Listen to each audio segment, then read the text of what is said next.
Yes, we are making progress. Seeing Mazi Nnamdi Kanu hail and hearty is one thing that gives a lot of Biafrans joy. If you don't know, Mazi Kanu is a hero of the Biafran agitation and the Biafran people. Mazi Nnamdi Kanu is a force to be reckoned with. Seeing this picture of him and the Honorable representing Ikwano Umuahia North and Umuahia South Federal Constituency, Obi Aguocha, visiting Mazi Nnamdi Kanu in DSS custody is something that are giving us hope and joy.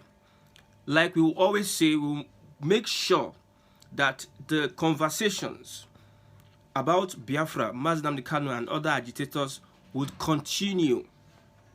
Many Biafrans owe their allegiance to Mazi Nnamdi Kanu, not even the governors of the Southeast.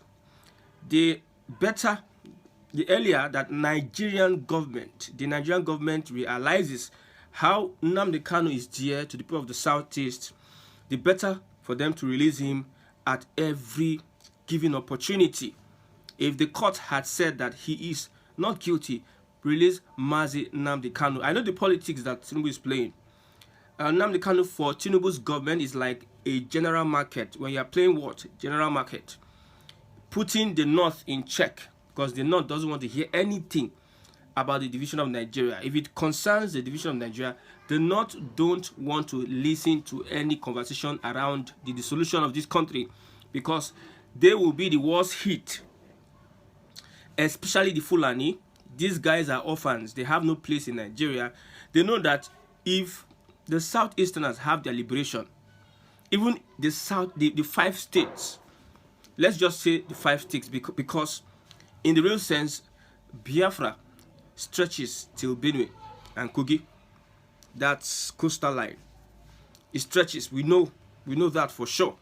But let's just assume that they gave 5 states Biafra, allow Ebonyi, Enugu, Abia, Imo, and yes, 5 states.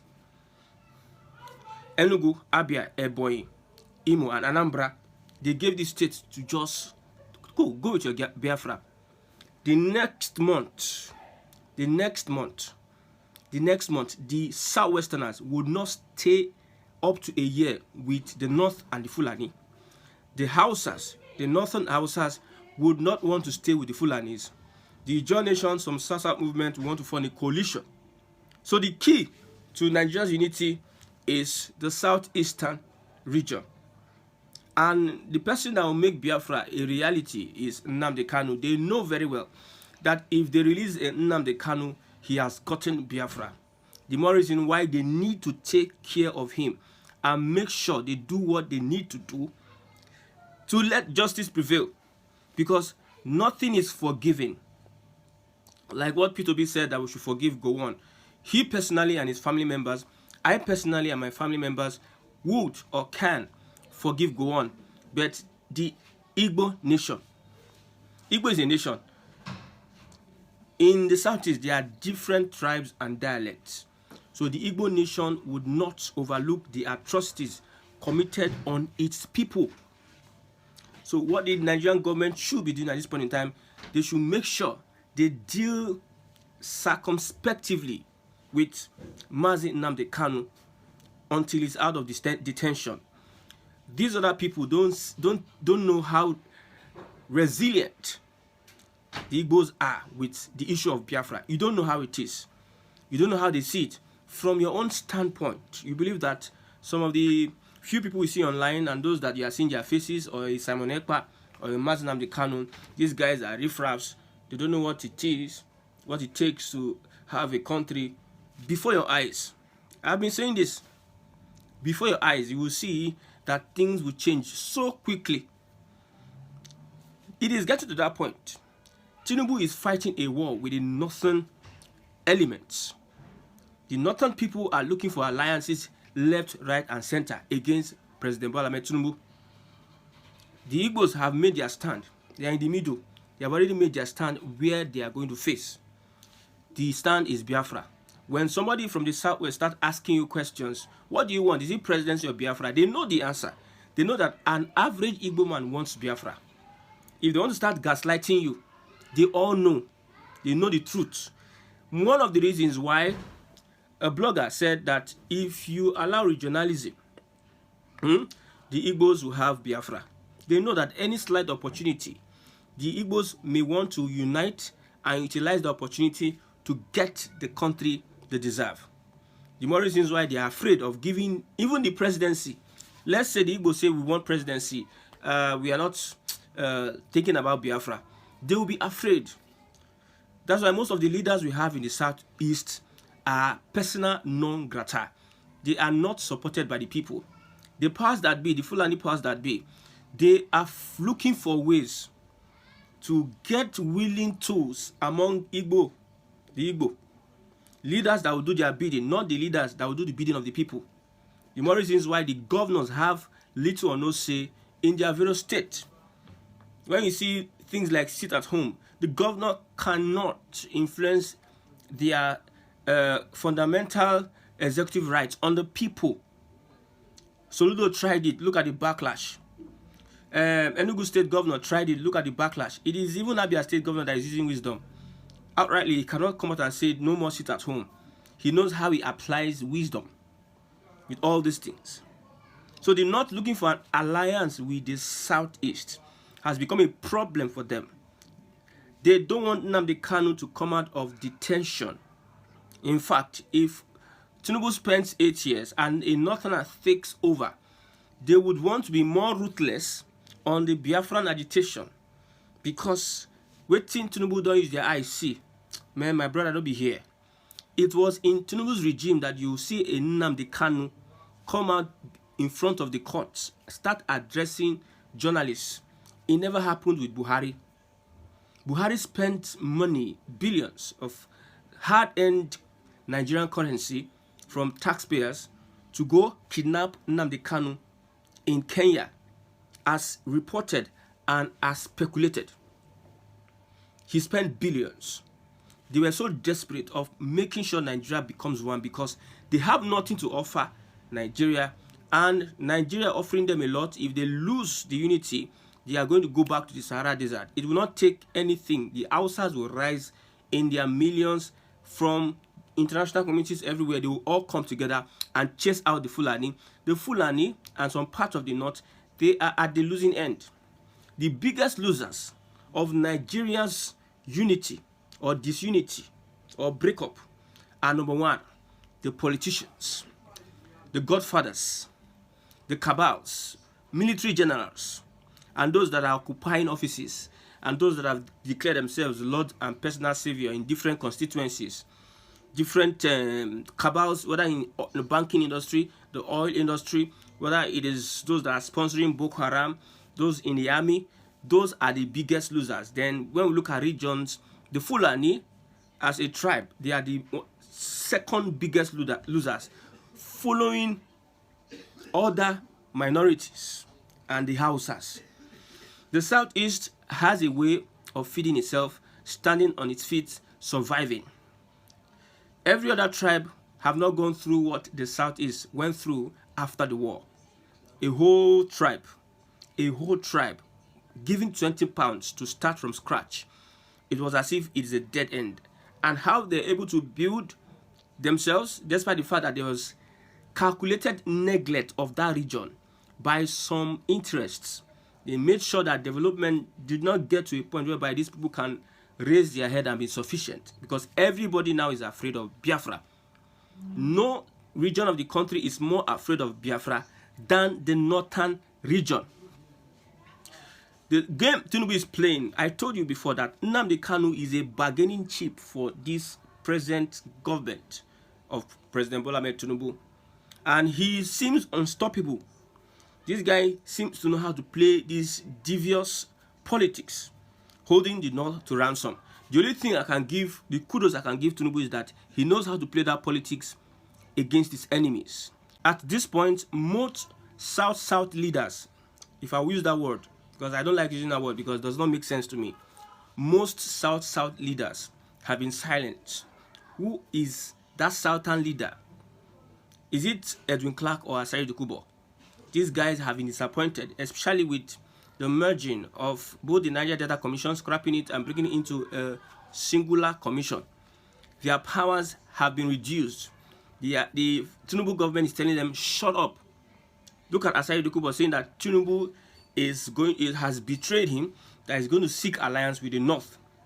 All about the game Tinubu is playing, making sure that he silences people that don't have focus.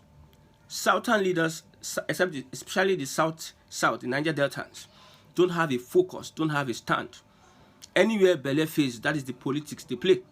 Look at the other time that Pa Edwin Clark was saying that Nnamdi Kanu, the agitation they are fighting for is just because of the oil in the South. Okay, we want 5 states of the Southeast, and you belong and remain in your one Nigeria. I know that the same Pa Edwin Clark will have a change of thought when Southeast eventually divides. The only ally the South can get is the Southeast, wherever they are. You can't have a good ally in the Southwest or in the North. These guys are not allies. The Igbo man is the most trusted person to do collaboration and business with. If you're going to start something and an Igbo man supports you or backs you with his heart, he is never backing down. We can't say for every other tribe.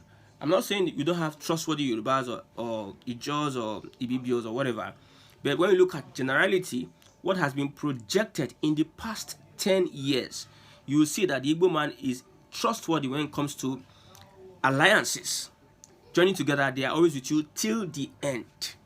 Till the end, generally speaking. So, seeing Nnamdi Kanu gives us joy. Man, this weekend is going to be one of the best weekends that we have experienced in the history of this agitation. A man, a hero, my hero, a man that used the media, captivated the minds of over 70 million Biafrans worldwide. The man is a movement. He started Radio Biafra and look at what he did with it. A man that is willing to sacrifice his life for his people. Jesus said, which friend, that friend you have, the only friend that is able to lay down his life, that is a true friend. Which Igbo leader will be willing, mark me, which Igbo leader, past or present, that has gotten to the stage that Nnamdi Kanu has gotten to, was or would be willing to lay down his life, leader. I'm not talking about those that, our heroes that fell as a result of this agitation, that were killed, that were ambushed, that fought the war. I'm not talking about those guys. Leader that pushed this kind of movement, the IPOB. Everybody identifies as an IPOB. IPOB is becoming more popular than the word Biafra because of this singular man. Most of us were asking questions that did not get satisfactory answers. But because of the resilience and the person of Nnamdi Kanu, some of us decided to say yes, he in Biafra will stand. Not in Aburi now, in Biafra will stand. I asked the question, I said, how make it make sense? How did an Ojukwu fought the Biafran war? At the end of the day, he came back from exile, started a political party in Nigeria, and contested the post of presidency. Make it make sense. Is he saying that we should collapse the idea of Biafra? What was his intention?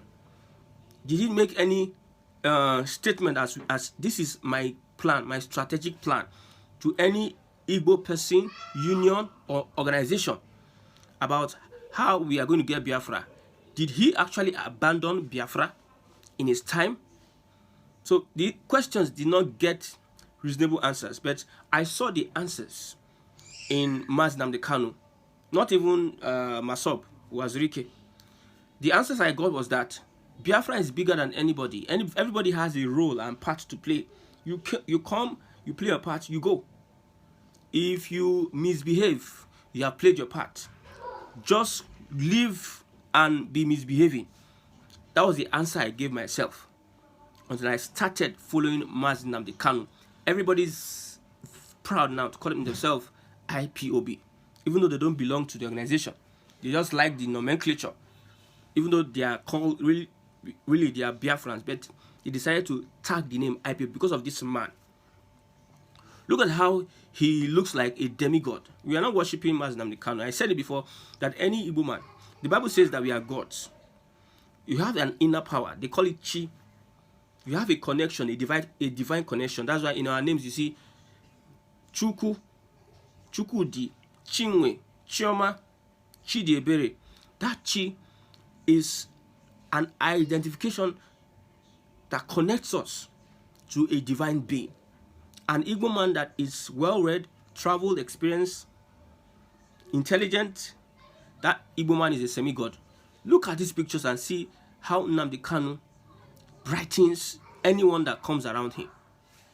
I know the kind of experience this, the story this honorary member of Umuahia North, Umuahia South, would Aguocha, Honorable Obi Aguocha, I know the kind of stories we're saying that, well, I met this man, I met somebody. This is a man that when an Igbo man sees him, he starts loving him. Even the politicians, whoever. I told you before that all these governors, even Uzodinma, all of these governors that you see, they are playing the games, fighting against Biafra agitation. When there is a movement that will make, when the time comes for Biafra to get ahead, they will turn their backs on Nigeria. In fact, it is the Igbos that are more Nigerian than every other person, more patriotic and national, with their actions, consciously or unconsciously. These politicians from the southwest, the north, they don't love the country. That's why they prefer to loot the country blank and dry, no developmental strides. They are playing regional politics. People that are saying Nigeria should be one, but they are playing regional politics. Azikiwe was a nationalist. Awolowo played tribal politics. Ahmadu Bello played indigenization kind of politics. So you understand who Igbos are. Igbos are found in almost every nook and cranny of Africa, Europe, the world, making sure that the place they occupy becomes developed. They contribute their part to the development of any city.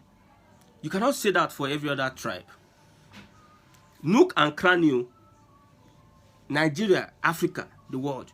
There's a saying that if you don't see an Igbo man in any place, just know that that place is not in the map of the world. To show you the kind of persons, people, these people are. A good one for Nnamdi Kanu, the JSS knows what to do. Take him to Kirikiri prison. Let him have his day in court, which I know that you cannot win Nnamdi Kanu in that case. They know. That's why they are doing delaying tactics. They play with this one, play that one, play with this one and everything. They know what they are doing. They know that they cannot, there's nothing they can hold on to that they can use to nail Nnamdi Kanu. There's nothing. If you say he committed a crime, take him to the country he committed the crime. First, how did he leave the country? How did Nnamdi Kanu leave the country? The army came and attacked his community, killed more than 20 of his people. If you were Nnamdi Kanu, would you open your chest so that you'll be killed by the army? Won't you want to escape? The only right that God gave to human is the right to life. Nobody can take the right to life. If a court pronounces you guilty or whatever, you have the right to life.